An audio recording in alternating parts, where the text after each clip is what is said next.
Olá, pessoal, tudo bem com vocês?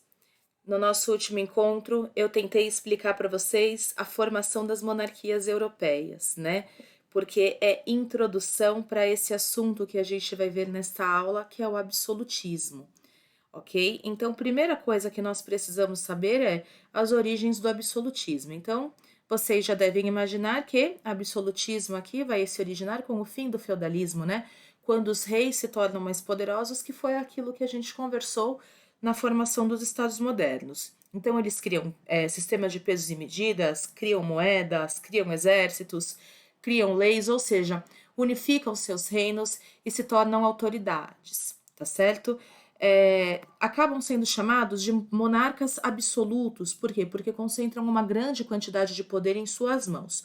Porém, né, a gente costuma falar que esses reis eles tinham poder ilimitado, mas não é bem assim. O poder ilimitado aí, ele tinha uma barreira, né, que era com relação aos costumes da época. Então, geralmente, nada que fosse além daquilo que era costume na época acontecia. Os costumes barravam aí as vontades dos reis. O absolutismo não vai acontecer em todos os lugares da Europa, é importante que fique claro, mas é um regime que vai durar aí um bom tempo. Então ele começa no século XV e ele se estende até o século XVIII. Uma das razões para que os reis consigam aumentar o seu poder não é só o enfraquecimento do poder dos nobres, né, que é o fim do feudalismo, como a gente já estudou. Outra razão para eles aumentarem os seus poderes aí é a queda do poder da Igreja Católica, né? Então a gente falou já sobre o Renascimento, nós vimos que o Renascimento valorizava muito o uso da cabeça, o uso da razão, né? E muitos pensadores, cientistas da época do Renascimento chegaram, inclusive, a questionar aquilo que a igreja falava, ok? Então, isso era um problema para a igreja, mas não para o rei. Além disso, outro problema da igreja foi a reforma protestante, que nós também já conversamos. Então, o surgimento de novas religiões cristãs, além do catolicismo, foi um grande baque para a igreja católica, né? Faz com que ela perca fiéis, faz com que ela perca poder, tá certo? E aí, gente, nós temos também essa aliança do rei com a burguesia, que vai fazer com que ele se fortaleça muito, né? Com que ele ganhe muito dinheiro. E isso vai contribuir aqui para o absolutismo, como a gente vai ver daqui a pouquinho, tá certo? Então, o que, que nós vamos ter aqui no absolutismo? Economicamente falando, tudo era baseado no mercantilismo. Este era o sistema econômico do período do absolutismo. O mercantilismo é um conjunto de regras econômicas em que, basicamente, um Estado tem que ser rico. E como é que vai acontecer para esse Estado ganhar riquezas? Nós temos aí algumas práticas, tá? Primeiramente, eu coloco aqui para vocês a balança comercial favorável. Então, imaginem aí uma balança e o país, né, o reino, ele tem que manter a sua balança, ou seja, os seus cofres positivos. Ele não pode ter prejuízo. A ideia aqui é sempre lucrar, para sempre ganhar dinheiro. Essa é a ideia. Então, para lucrar, é preciso fazer o quê? Comércio. E no comércio, nós temos dois tipos de comércio: eu posso comprar e eu posso vender. Se eu quero lucrar, é interessante que eu venda em maior quantidade, tá certo? Então, a balança comercial favorável aqui, ó, prevê que aquele país, aquele reino deve comprar menos e vender mais, porque o objetivo é sempre o lucro. Outra forma de ter lucro nesta época é por meio das colônias. Então, muitos países, muitos territórios europeus tinham colônias fora da Europa, na América, na África, na Ásia, tá certo? Então, produtos exclusivos das colônias, como por exemplo, aqui no Brasil, o pau-brasil, né, eram enviados para a Europa e lá Portugal conseguia comercializá-lo a preços altíssimos, né? Então vendia bastante, gerava bastante lucro. Então a colônia é uma fonte de riqueza. Na colônia também eles poderiam encontrar o quê? Olha aqui, ouro e prata. Se essa colônia fosse uma colônia com esses recursos, tá certo? Que também era uma outra forma de enriquecer. Enriquecer nesta época, gente, é que nem o tio Patinhas, tem que ter moeda no cofre, tá certo? Então, esta prática de você ter moeda no cofre público é chamado de metalismo. Então, todos os reinos da Europa, neste momento, que adotaram o mercantilismo, tinham como objetivo lucrar, enriquecer, ou seja, ter uma grande quantidade de moedas dentro dos seus cofres, moedas de ouro, moedas de prata. Quanto maior a quantidade de dinheiro, mais rico era este país aí em relação aos seus vizinhos, tá certo? Alguns teóricos vão surgir, depois a gente volta aqui na sociedade, alguns teóricos vão surgir para embasar, tá certo? O absolutismo. Quem que nós temos aqui como teóricos absolutistas, né? São pessoas, então, que vão defender que o rei tem que ter poderes, grandes poderes, às suas mãos. Aqui eu coloco primeiro o Jacques Bossuet. Jacques Bossuet era um bispo da Igreja Católica que dizia o seguinte, que o rei tem poder porque este poder foi dado por Deus, tá certo? Então, contradizer o rei não pode, contrariar o rei não pode, desobedecer o rei não pode. Por quê? Porque se você contrariasse, se você desobedecesse, você estaria desobedecendo à vontade de Deus, tá? E nós estamos falando de uma sociedade muito religiosa, então realmente viam o rei como alguém sagrado, tá? E para Jacques Bossuet, o rei também era superior a todas as outras pessoas da sociedade. Nós temos um outro teórico chamado Thomas Hobbes. Hobbes vai criar uma teoria chamada teoria do contrato social. Hobbes então falava o seguinte, né, que os súditos, que são a população do reino, devem aí obediência ao rei. Então é firmado um acordo entre o rei e a sua população. E o que é dito nesse acordo, né? Que o rei está ali para garantir o bem-estar de toda a população, qualidade de vida para toda a população, tá certo?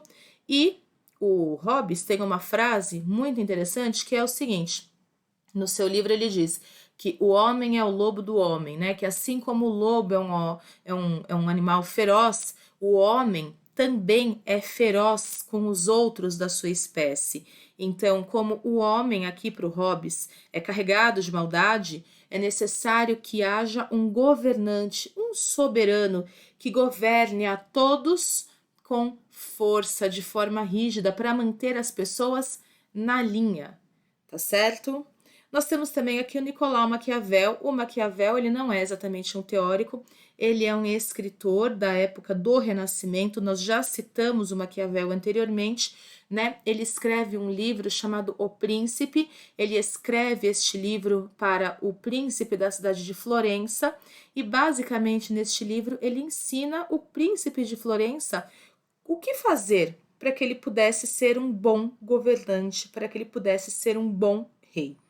Tá certo? E aí, gente, é interessante ver a ideia, né, do Maquiavel a respeito de como deve se governar, né? Então, não está escrito os fins justificam os meios no livro do Maquiavel, mas em outras palavras é isso que ele quer dizer, ou seja, o rei pode fazer qualquer coisa que for preciso para manter a sua civilização, né, para manter o seu país civilizado, tá certo?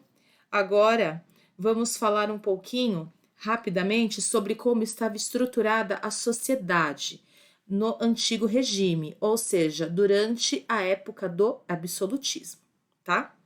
Então, nós temos aqui o rei, vou colocar aqui na pirâmide para vocês verem, ó, vejam, o rei no alto da pirâmide social. E aqui, como eu coloquei, detentor de poderes plenos, ou seja, podia tudo. Abaixo do rei, nós temos o primeiro estado, que é quem? É o clero, é a igreja, tá certo? Mas vejam só, é privilegiado, não paga imposto, tá? Aí nós temos o segundo estado. Quem é o segundo estado? A nobreza. A nobreza são aqueles que nascem ricos, lembrando que aqui a riqueza é da terra, né? Tem uma grande quantidade de terra. A nobreza é o segundo estado, então, tá certo? Não tem mais tanto poder, mas também não paga imposto, ok? E por último, né, o terceiro estado aqui, ó, era uma confusão de gente. Então tinha desde gente muito pobre, né, até o burguês super rico, que não era nobreza. Né? Então, o burguês muito rico, aquele que era aliado do rei, estava aqui, ó, no terceiro estado, ou seja, tinha que pagar imposto e não tinha privilégios, assim como um simples camponês. Né? Então, imaginem aí que os burgueses ficavam bastante insatisfeitos com essa situação, né? Com o seu lugar na sociedade. Nós temos alguns monarcas aqui que simbolizam muito o absolutismo. Na França, por exemplo, nós temos o Luís XIV, que também é chamado de Rei Sol. O Luís XIV vai governar aí por bastante tempo, né? E ele falava basicamente: o Estado sou eu, né? Ou seja, sem ele a França não seria nada. Assim como o sol que ilumina, que dá vida, que aquece, ele é o sol da França, né? Na verdade, o sol também, se a gente for pensar em sistema solar, é aquele que está ali no meio, né? Que carrega todos os outros ali ao seu redor. É uma outra conotação aí para aquilo que ele quer dizer. Então, Luís XIV vai ser o grande expoente, o grande monarca absolutista na França. E vejam só a humilde residência do Luís XIV, né? Que é o Palácio de Versalhes, super luxuoso, super ostentação. Imagina dormir nesse quarto aqui, você não consegue pregar os olhos que tudo brilha na sua cara, né? E aqui esta outra ala do castelo que ele mesmo mandou construir, ele mesmo inaugurou, tá? Já na Inglaterra, nós temos o absolutismo que se inicia com o Henrique VIII, aquele lá da Reforma Protestante que criou a Igreja Anglicana porque queria separar da mulher, tá? E inicia com ele. Mas o grande expoente do absolutismo na Inglaterra é a filha dele, Elizabeth I, tá? Considerada ilegítima, porque ela é a filha do segundo casamento, né, da moça aí que ocasionou a separação com a primeira esposa. E a Elizabeth consegue assumir o trono, apesar de ser mulher e apesar de ser considerada ilegítima, coisas que para aquele tempo era bastante complicado. Basicamente, o que a Elizabeth vai fazer é investir na navegação. Ela sabe que a Inglaterra é uma ilha e ela sabe que nada melhor do que navios para fazer uma ilha aí para frente, né? E para proteger também. Então, ela vai dar incentivo à navegação, vai dar incentivo ao comércio marítimo, e é com ela que a Inglaterra se torna uma grande potência marítima. Inglaterra também vai incentivar a pirataria neste momento, né? Os barcos da Espanha e de Portugal que saem recheados ali de ouro, de prata, acabam sendo confiscados pelos navios piratas da Inglaterra. Tá certo, pessoal? Então, isso é o absolutismo, poder nas mãos do rei, ok? A gente se vê em breve para mais uma explicação. Tchau, tchau!